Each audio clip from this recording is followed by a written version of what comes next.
Hey guys, 7th here, and welcome to the inaugural episode of The Digital Dump. This is my new series that's replacing the 10-minute taste series I used to do back in the day.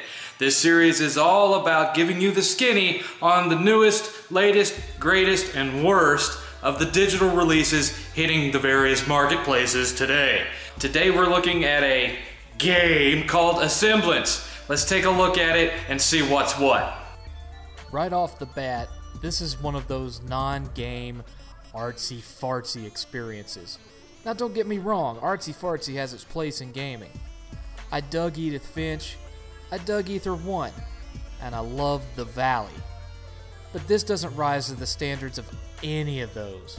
The gist is you're a scientist, and you've been working on this way to walk around in virtual reality simulations of your own past memories. Only something goes really wrong, and instead what you're actually doing is manipulating or changing or somehow altering reality. I think that's the gist of it.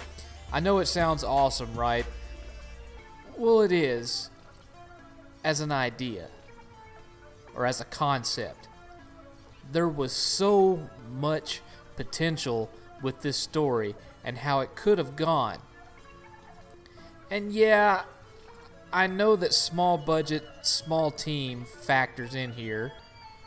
And I know this was possibly a first effort, a passion project, a labor of love. That's fine too. But so was Gone Home, and that game sucked bucket loads of ass. Well, guess what? So does this. So they have this trippy, mind-blowing concept, but they don't make the most of it.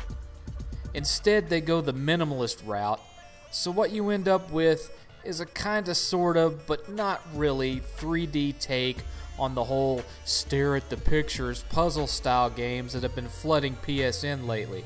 Only where those have hours of gameplay and multiple locales, this game, if we're still even calling it that, has 4 rooms. Count them. 4. The control room, which you use to go from memory to memory, and then 3 small environments to navigate around in. An office, a forest scene, and an apartment. So you walk around and look closely at stuff.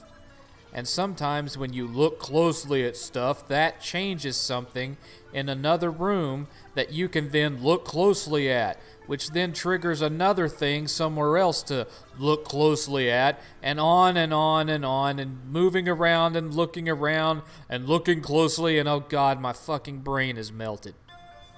This game is more about trying to tell its story, but without doing a whole bunch of reading, i.e. the most boring and lazy form of exposition there is in an interactive medium. You're not gonna get what the hell is going on, much less ever get to that super duper secret ending, which involves cycling through the rooms in a very precise sequence of events, leading to one last visit of the apartment that has very specific timing to pull off, all which culminates in an ending that's completely in the dark and has nothing but muffled audio. To say that it's underwhelming would be to understate the situation. The controls weren't laggy, the graphics, considering what this is, are done nicely, and the music and sound effects are inoffensive. It does have trophies, but sorry trophy hunters, the hour or so of gameplay that you're going to get out of this, 30 minutes if you use a guide, is not going to earn you a platinum, because there isn't one. You can get a platinum for tapping a damn jar of mayonnaise for 30 minutes, but not for this piece of shit. Oh no! You'll get a handful of low-tier trophies, and you'll be thankful for it, damn it. Otherwise, what else is there to say? I spent $2 on this thing, and I still feel like I was cheated. This game makes Everybody's Gone to the Rapture look like BioShock by comparison. It should be immediately renamed Wasted Potential, the essence of blah, and given away as a free demo with the purchase of every Oculus Rift or PlayStation VR. On the 7th scale, this is about as low as it gets. Look, I can appreciate what they were trying to do here. It's not like I'm not a fan of more obscure narrative and harder to follow storylines and things that are ambiguous and make you decide for yourself what it means and what it represents and whatnot. There's got to be more to what you're offering me than just looking around at stuff closely in 4 different rooms. Games like Edith Finch, for example, that gives you more to look at and more to do. Ether 1, another good example, gives you lots to look at and lots to do. This is not either of these things.